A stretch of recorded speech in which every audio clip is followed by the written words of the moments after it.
Hola, ¿cómo estás? Yo soy Henry Main. Esta es una bitácora de vuelo del tal Henry Main, que por cierto la tengo que preparar porque no la he preparado en cuanto al banner que siempre pongo para que se vea de qué trata.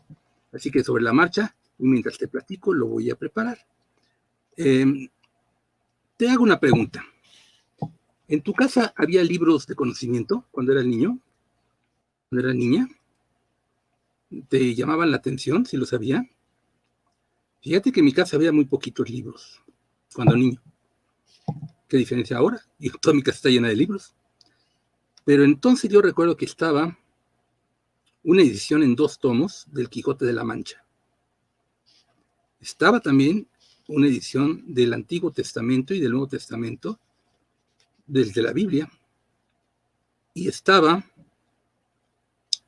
un tomo de mitología griega. No, pues, ¿qué te cuento? Que los 3 me los devoré. El Antiguo Testamento me apasionaba, porque decía, ¿qué historias de terror son estas? ¡Qué bárbaro! No me dejan estar más de las 8 de la noche despierto viendo la tele y me mandan a dormir, pero sí me dejan leer este libro que habla de horroridades tremendas y de que destrucciones de ciudades, cortadas de cabeza a un señor, que le ponen la cabeza de plata a otro, que, bueno, unas barbaridades que decía, ¿cómo es esto? No me dejan ver la tele y si me dejan leer esto, bueno, pues qué bueno, porque yo estaba fascinado. Bueno, pero espérate, también el Quijote de la Mancha lo leía y decía, pues están interesantes estas aventuras y sobre todo cómo hablan. Y los dibujos que eran de Gustave Doré me fascinaban. Ah, pero cuando llegué a la mitología griega, dije, no, espérate tantito, esto sí es otro mundo. ¿Qué cosas aquí? Esas historias de los cíclopes, de Jasón y los argonautas. No. Y de toda la historia de Troya, de Hércules, de Menelao, de todos los dioses, del Zeus que andaba poniendo los cuernos a su vieja todo el tiempo. Y bueno, y todos los dioses ahí por aquí, por allá, y los héroes. No, unas cosas fabulosas que yo decía. Imagínate, yo tenía 6 años, te pones a leer eso, no había más en la casa, pues yo decía, wow. De la mitología griega me recuerdo mucho que me impresionaba específicamente, porque me hacía pues volar en imaginación, la historia del oráculo de Delfos. Hoy te voy a contar la historia del oráculo de Delfos, para que se vea la importancia que tenía desde 2 o 3 puntos de vista muy interesantes, según la tradición de conocimiento de las antiguas escuelas. Así que bueno, esta es una bitácora de vuelo que trata sobre eso, y por eso voy a poner ahora sí ya. Creo que el número déjenme ver, de una vez lo veo también, porque el número de la sesión, a lo mejor también lo tengo que cambiar, que creo que yo, y es lo que estoy investigando ahorita, y déjenme decirles que estoy así sobre la marcha porque apenas terminé prácticamente lo que es la tercera sesión de mi curso de metafísica con Henry Main, y pues ahora sí que me lancé al ruedo con esto, y aquí estoy. Vamos a ver si tengo que corregir entonces ese dato para que estemos bien. Lo voy a hacer de una vez, porque vamos con la 238. Ajá, ahí estamos, ¿ya? Listo. Ahora sí te comparto el banner. Ahí está. Ay, al fin. Entonces, sobre la marcha, acabo de terminar una sesión y ya estoy contigo.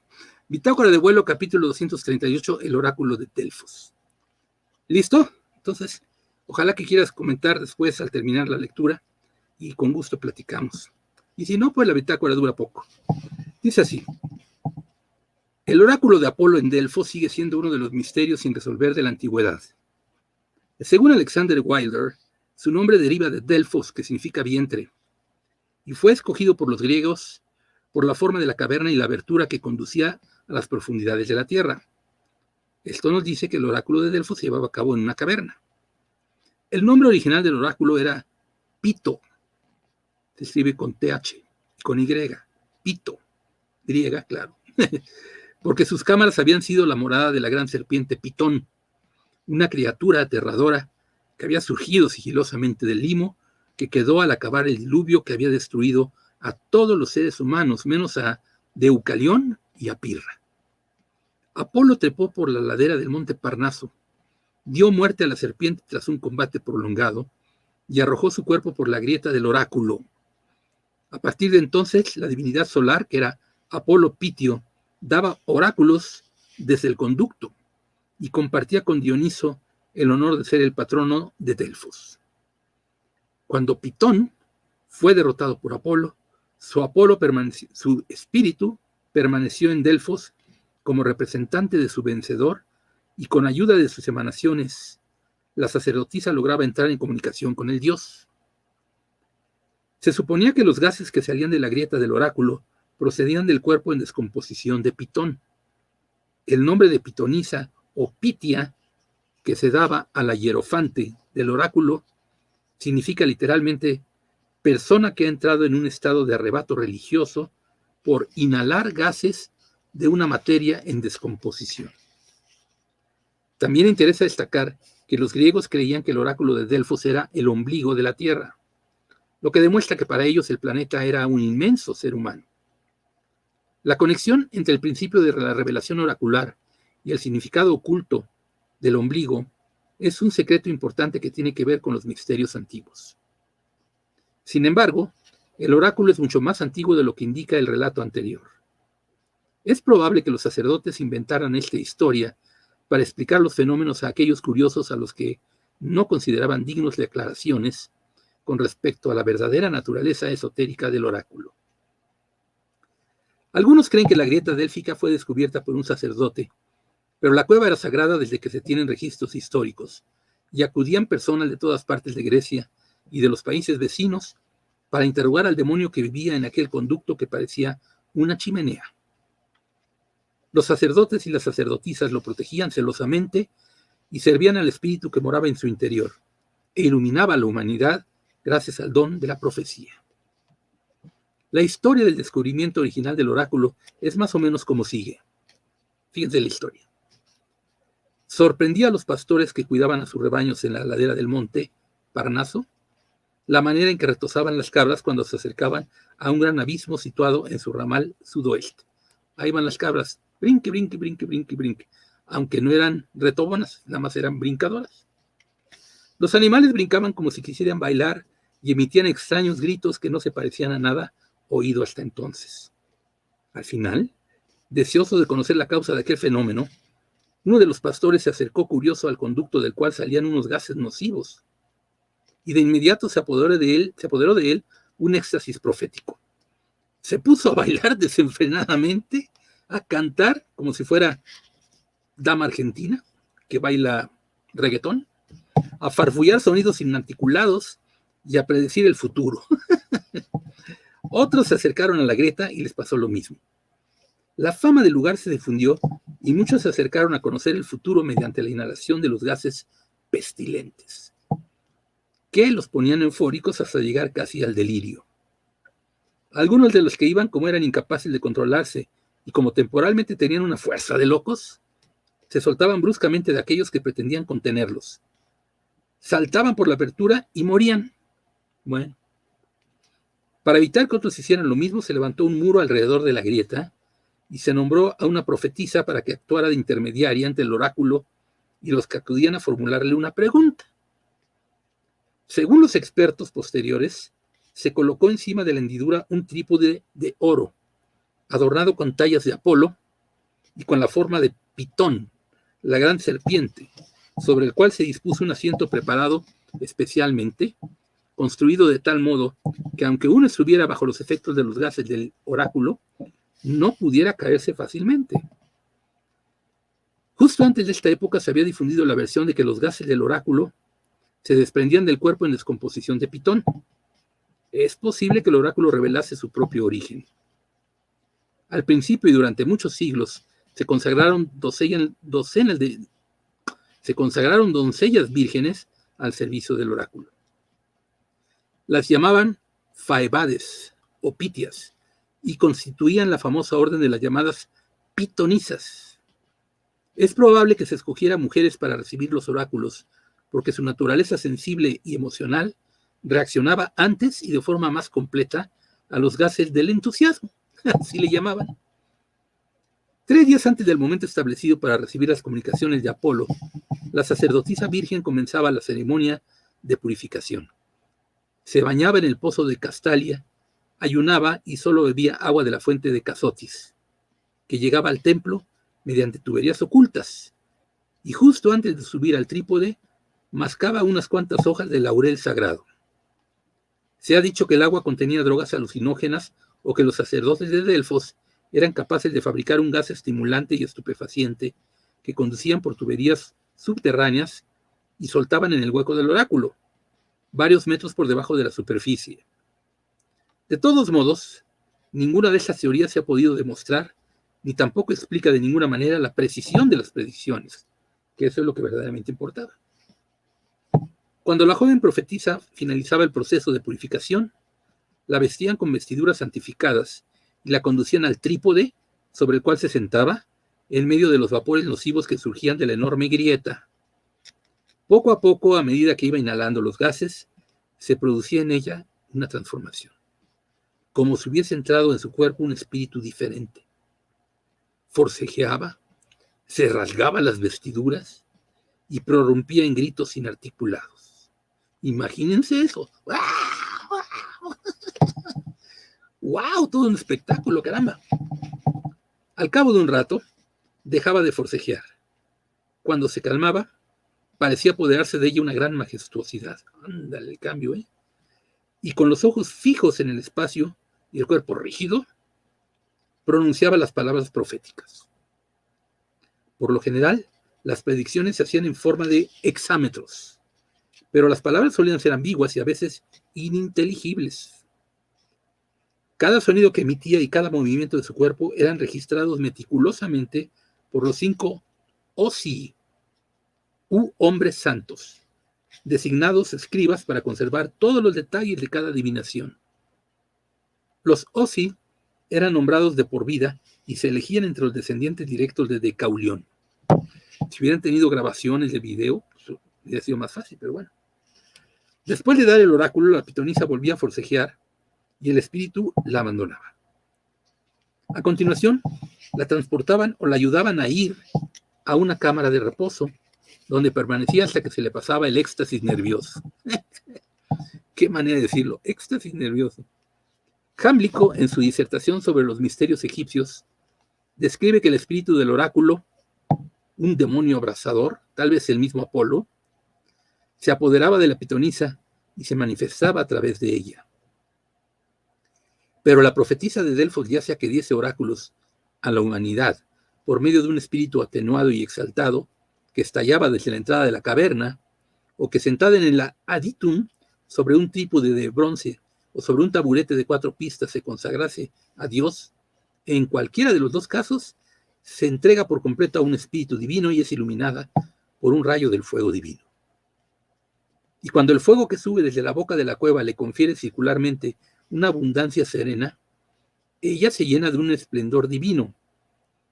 Pero cuando se coloca en el asiento del Dios, se adapta al poder profético permanente de éste y mediante estas dos operaciones preliminares es poseída totalmente por el Dios, que entonces, sin lugar a dudas, se manifiesta y la ilumina por separado, y la distingue del fuego, el espíritu, el asiento propiamente dicho, y en síntesis de todo el aparato visible del lugar, tanto el físico como el sagrado.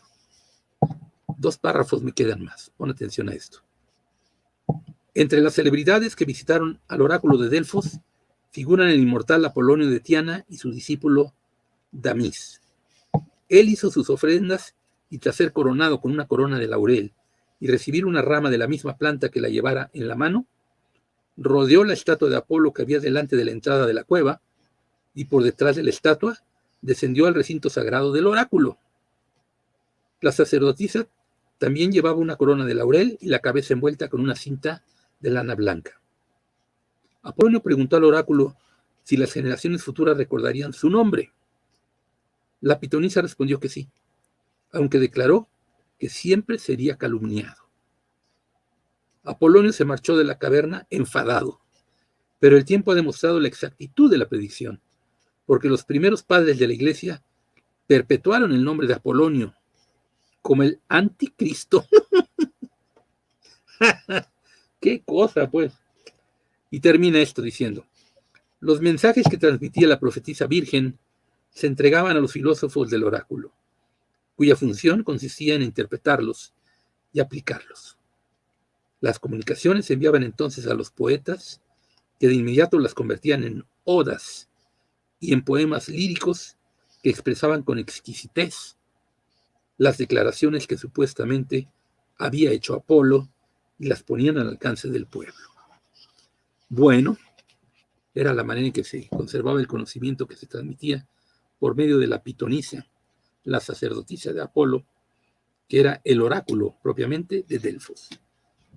Esa es la historia, a grosso modo, del oráculo de Delfos, que a mí me apasionaba.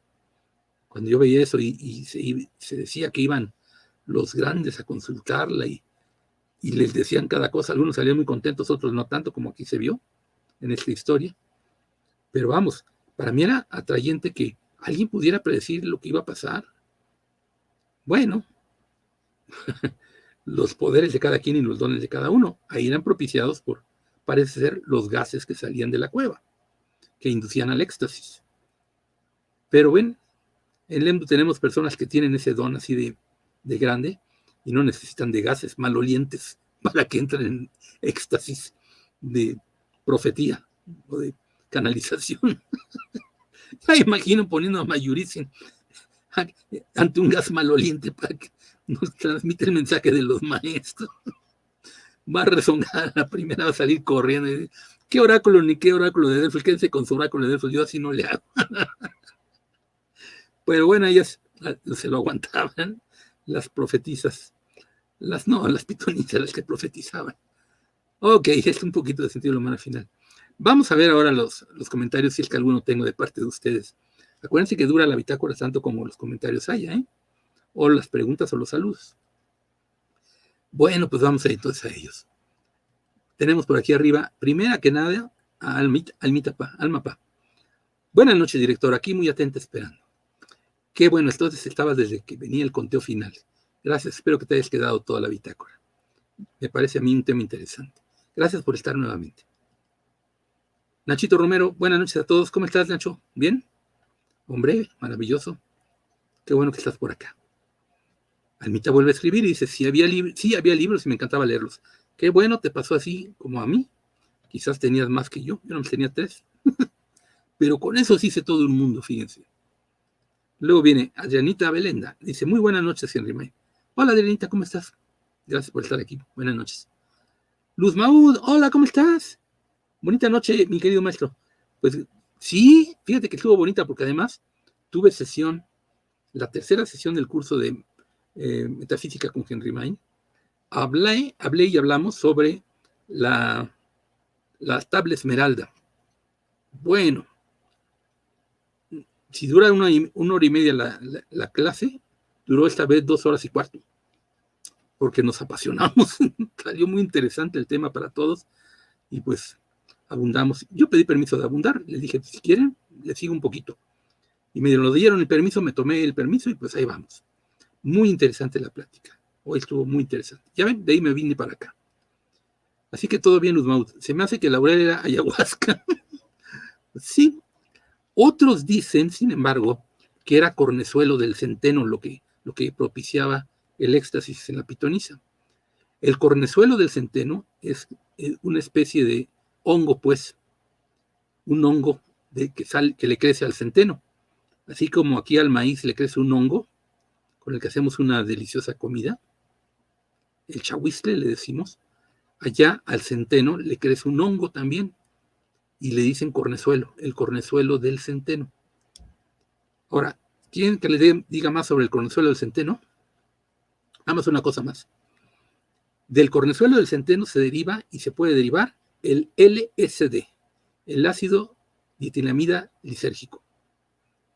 Entonces, por eso dicen muchos que era el cornezuelo del centeno lo que hacía que la pitonisa entrara en éxtasis y no tanto los gases malolientes que ella, pues, agarrada a la sillita y amarradita, se los tenía que aguantar. Ya ves, por eso se revolvía y decía: ¡ay, Diosito! Bueno, era en serio la cosa, pero yo lo hago un poco chusco para decir, es que imagínense las que pasó la pobre pitonisa. Bueno, eran varias pitonisas. Se iban turnando porque no aguantaban el trabajo todo el tiempo. Vamos a ver, Selene de Alba me dice, hola Selene, ¿cómo estás? Buenas noches, bienvenida, qué bueno que andas por aquí. Pero ¿qué tan confiable es el oráculo? ¿Se puede confirmar a través de la historia? Sí, sí, era muy, muy confiable. Hay muchos casos que se cuentan en la historia de quienes fueron a consultarlo y que resultó, aquí mismo se dio cuenta de uno de esos casos, el de Apolonio. ¿Sí era Apolonio su nombre? Ay, ya no me acuerdo, sí creo que era Apolonio, ¿no? Déjame ver. Sí, que le decían, Apolonio, sí, que le llamaban hasta el anticristo, que iba a ser muy calumniado. Así como ese, muchos otros. Se habla que Alejandro Magno fue a consultar al oráculo y que le dijo cosas importantes. Yo mismo en las anécdotas de la historia que les he contado, las anécdotas de la historia que les he contado, he dado cuenta de alguna de ellas en donde el oráculo de Delfos tiene que ver, sí era muy confiable. Aunque a veces no se entendía lo que decía, cuando se entendía y decía las cosas, era muy confiable. Tanto así que iban de todo el mundo a consultarlo. Se ríe Luz Maul, quién sabe qué dije que le hizo reír. Fran me dice, hola, ¿cómo estás, Pablito Fran? Saludos, maestro, un agrado escucharle. Más temas como el de metafísica de hoy fue realmente apasionante. Ven, ahí está lo que les digo. Estuvo buena la clase de hoy, de verdad que sí, el tema. Y nadie lo conocía. Le hice la pequeña encuesta al principio. A ver, levante la mano los que conozcan sobre las tablas Esmeralda. Cero, desinflado el balón. Ah, pues entonces a todos les va a venir bien escuchar todo lo que les voy a decir. Y miren, ahí está Pablo para dar testimonio. Huitlacoche. ¡Ah! ¿Quién era Huachinango? ¿O qué era? ¿Chahuizcle? No, dice que es Huitlacoche. Es que, como dicen, ya nos cayó el chahuizcle, que es un hongo que le cae al maíz. Pues yo dije, pues hay ser el... Pero no, ella que sabe de cocina me lo dice. Huitlacoche, el hongo del maíz. Bueno, pues ahí está la corrección hecha. Gracias, Luz. Qué buena onda. Fran López nuevamente. Versión corta sería el peyote. Pues sí, exactamente. O el cacto de San Pedro. También. Me río de imaginarme a Mike, pues sí. Ya vi de qué se estaba riendo. Pues imagínate amarrada ahí en la silla y con los malos olores. Uy, ya no puedo decir más, pero yo me estoy imaginando más cosas que no conviene decir porque son soeces. Pero en hablando de malos olores gases que salían en algún lugar, ya imagino cómo le tendríamos que hacer los Lendu para que Maya entrara en éxtasis. Si fuera el oráculo de Delfos y no hubiera grieta de donde sale el gas maloliente. Bueno, pobre Maya, le están zumbando los oídos. Bueno, pues hasta aquí llegamos, chicos, no hubo más. Entonces, pues, gracias por estar conmigo. Martes de quién sabe qué. Y el tema fue serio, pero ya vieron que a todos se le encuentra el lado amable. Y qué bueno, porque, pues, no hay que tomarnos en serio. Acuérdense que el juego de separación empezó y se sostiene porque lo tomamos en serio. Hay que reírnos. Dios siempre está feliz. Ok. Pues llegamos al final ya. Muchas gracias por estar conmigo. Yo soy Henry Maini. Me da mucho gusto que tengamos estas pláticas así. Ahora sí fue plática porque ya conversé con Luz Mahmoud, por ejemplo, con Pablito. Hasta todos me va a dar, miren, una, dos, y eso que no soy oráculo de Delfos y ya lo estoy adivinando. ¿Ya vieron? Sí funciona. No, aquí no hay gases malolientes, simplemente que yo ya también ya tengo el don de la profecía. Almita me dice que descansen todos. Luz Mahmoud me dice, a mí son la noche. Pues con esas fachas que tengo, pues cómo no, ¿verdad? Almita, que descansen todos. Sí, gracias. También Nachito se despide. Gracias, director. De nada, gracias a todos ustedes. Qué amables son, qué bueno que están conmigo. Buenas noches, sigan creciendo. Acuérdense que ya viene ahorita la hora del espíritu. Empieza a salir ya el espíritu para apoderarse de la noche y llevarnos por rumbos incógnitos a descubrir el don de la profecía, el don del conocimiento, el don del espíritu mismo, que es el de Dios. Lo que realmente somos, nos vamos a zonas inhóspitas, incróspitas e inexploradas de nuestra propia psique, de nuestra propia alma, de lo que nosotros tengamos la disposición a indagar. Viene ya entonces la hora del espíritu, termina la hora de la racionalidad y de la conciencia de alerta. Vamos a unificarnos, la conciencia de unificación también. Ok, entonces, ahora sí, ya preparo la despedida. Y déjenme, porque siempre preparo, y ahora sí estoy listo. Bueno, gracias por todo. Bitácora de vuelo, capítulo 238, el oráculo de Delfos. Yo soy Henry May.